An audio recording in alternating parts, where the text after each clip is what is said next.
Hi and welcome back to Yoga Berry, your yoga for scoliosis community. My name is Christine Berry. I'm a yoga teacher and I specialize in yoga for scoliosis.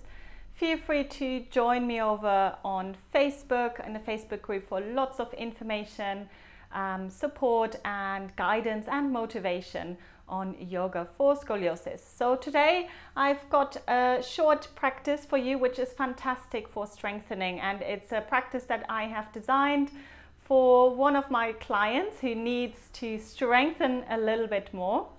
And you won't need any props for this practice, so whenever you're ready, just meet me on the mat.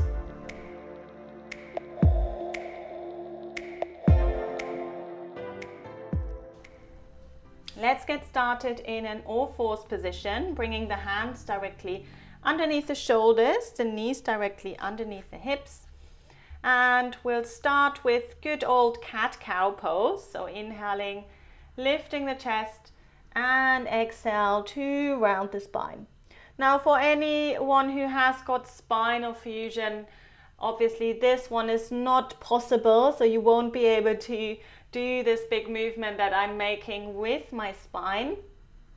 So for you, this movement might be very, very small, hardly visible, or you might just want to be rocking back and forth like this, and just kind of waking up the spine a little bit like this.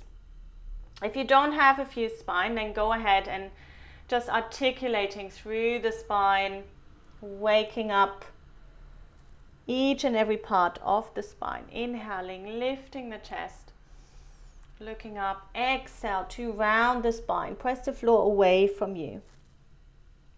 So getting a little bit of movement into every single part, and don't forget about the pelvis as well. It's not just the head lifting up and down, it's also the pelvis tipping forwards and back. So make sure that that's part of that movement. Keep going, flowing through the movement as if it's just one continuous movement rather than two separate poses. Okay, let's do one more.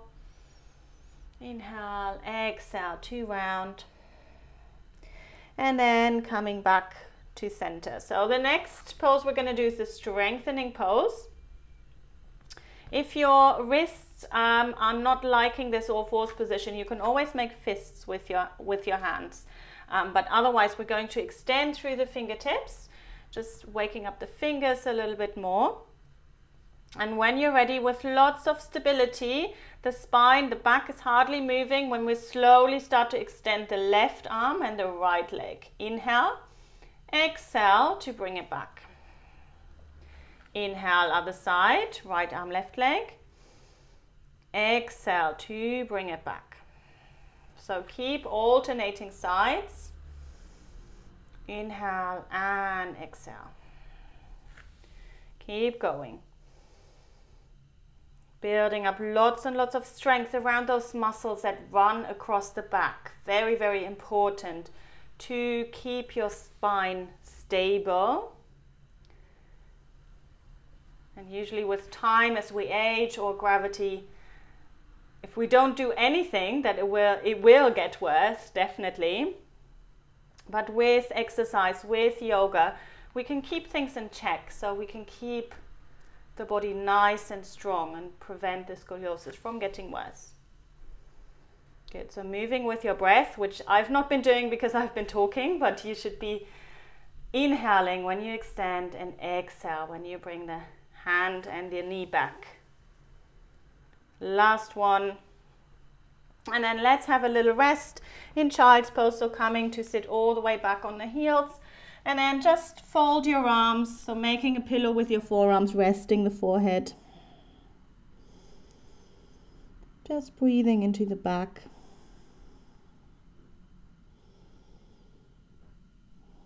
Centering yourself. And then slowly bringing yourself up, back into your fours. We're going to prepare for downward dog. So before we come into full downward dog, we're coming to extended puppy pose. So we're going to tuck the toes under, come up onto the fingertips and then slide the shoulder blades down at the back. Now, if you know your curve pattern and you know how to adjust your scoliosis, then feel free to do that. So I have a right thoracic, left lumbar curve, so I'm making some tiny little adjustments here. If you're not sure, just do the classic pose where you would have, where we just have the fingertips facing forwards. And then slowly start to extend through the whole of the spine. So imagine the tailbone moving to the back of the room and the crown of the head is moving forwards, taking you into opposite directions. So you're really lengthening through the whole of the spine. So the tailbone is winning, so we're slightly taking the hips back, keeping the back of the neck nice and long. This is a really lovely stretch to the whole of the back. That's what we want to create. We want to create length in the spine. And then allow for the body to remember this shape when we take this into downward dog. Good, so slowly bringing yourself back into all fours. And we're going to try and get this shape recreated in downward dog. So tuck your toes under, drawing the shoulder blades down at the back. And then keep the back nice and long when you slowly start to unfold, lifting the hips up towards the ceiling. And just notice, if you're not following along with me, that I'm not bending that I'm not straightening my legs. I have my knees bent slightly because my back is my priority. So I want to really get lots and lots of length through the spine, open through the front of the shoulders, rather than just locking into my legs and getting them straight, in which case I might start to round in the upper back. So completely up to you, just notice what's happening in the spine. Let's hold downward dog for a few breaths, just building up that strength in the upper body. Last breath, and then slowly coming down, take a few breaths in child's pose.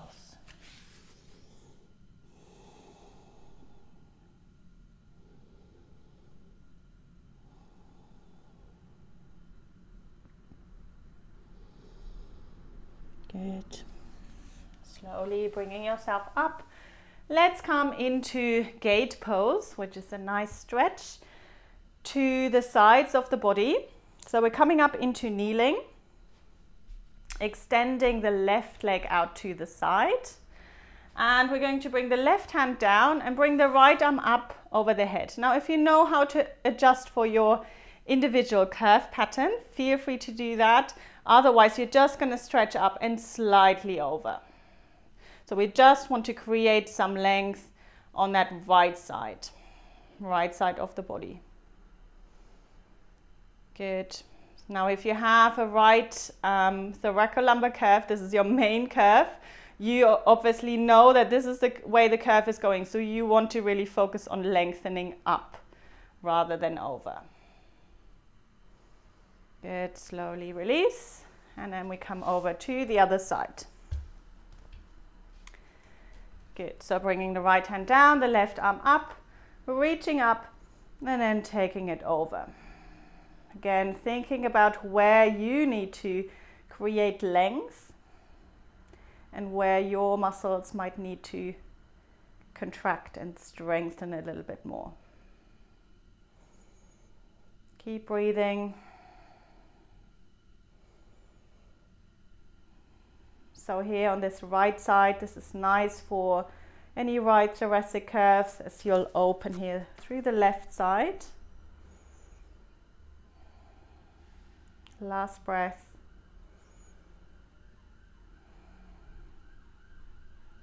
Good, and then slowly release. Good, well done. Let's do a little bit more strengthening of the side body. So I'm going to start on my right side and I'm bringing my forearm down, the elbow, the hips and the feet are in one line.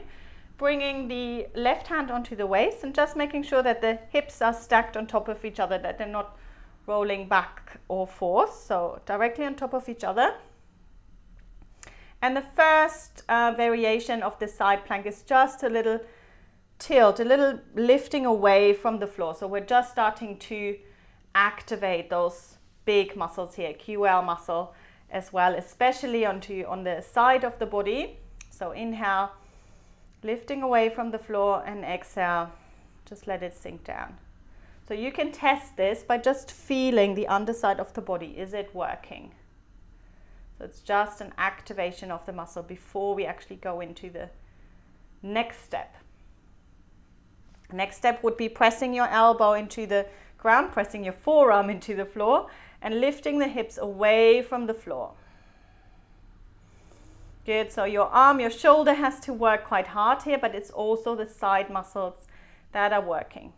And then see if you want to take the arm up over the head, up towards the ceiling rather, or if you leave it down. Good, starting to shake here a little bit. So let's take one more breath and then let's release. Good, well done. Let's come over to the other side.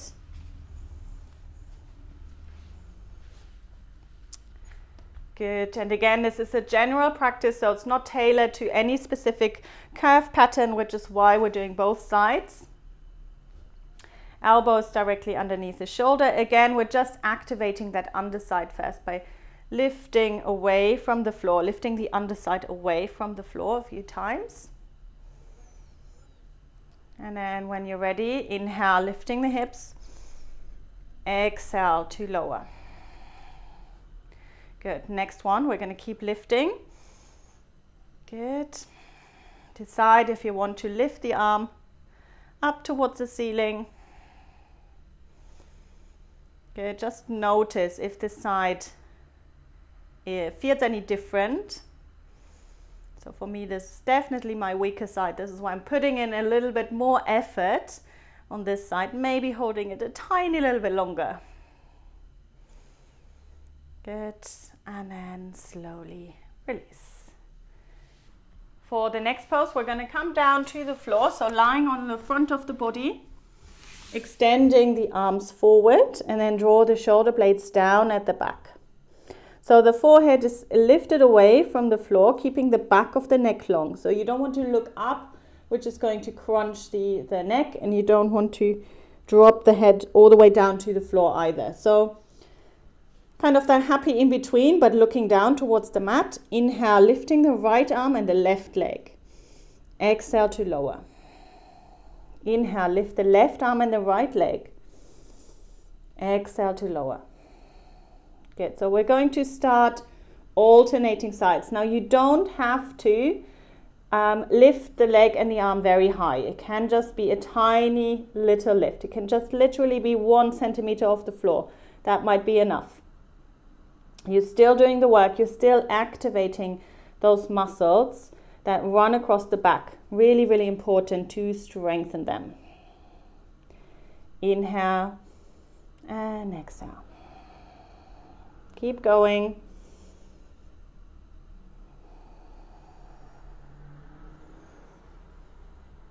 Good. Last one. And then release, make a pillow with the forearms. Just rock your hips from side to side a few times.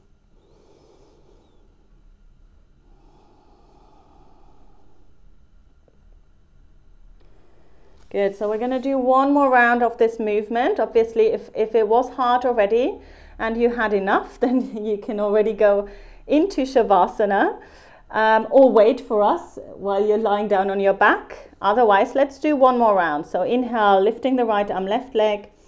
Exhale to lower. Left arm, right leg. Exhale to lower. Keep going, you've got this.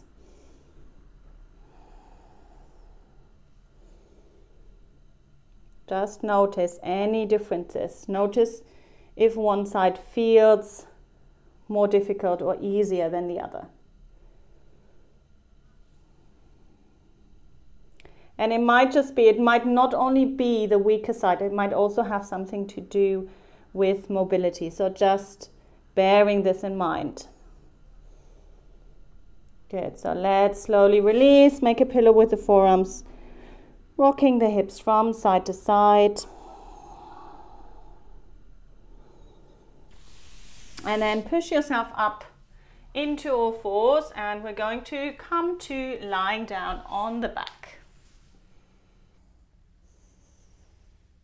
Good, so from here, just bring your knees in towards the chest, rocking from side to side a few times, giving yourself a well-deserved hug here.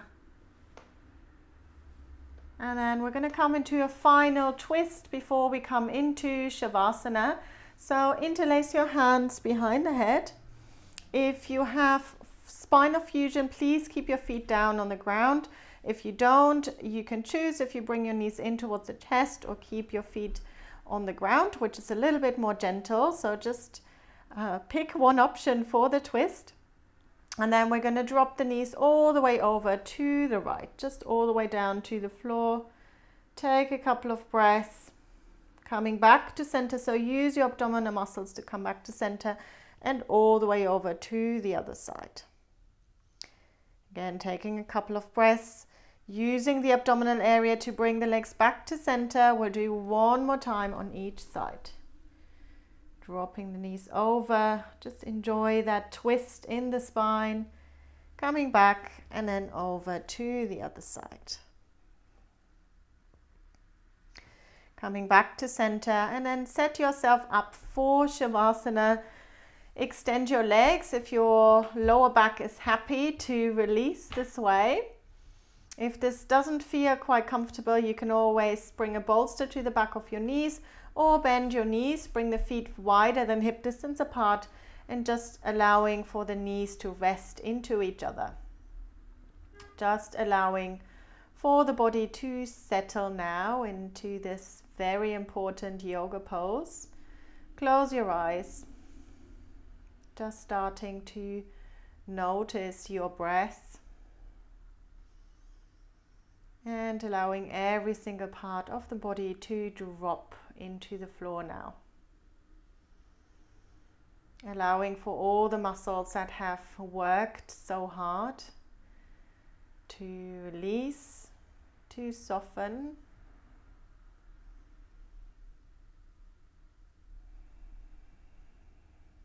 Relaxing the arms, the shoulders, relaxing the neck and the head, relaxing the hips, the legs. The whole body is completely relaxed now.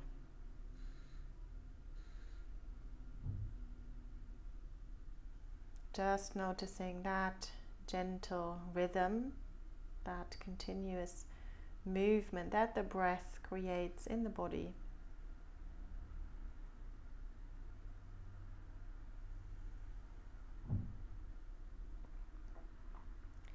So you can stay here for as long as you'd like, and when you're ready to come out, just coming out slowly, making any movements that feel good, maybe a little stretch. And then roll yourself over to the side, slowly bringing yourself back up into sitting. Good, so I hope you enjoyed this practice. Feel free to let me know in the comments. I always love to hear from you, love to know how it's going, if you have any questions. And I will see you very soon for the next video.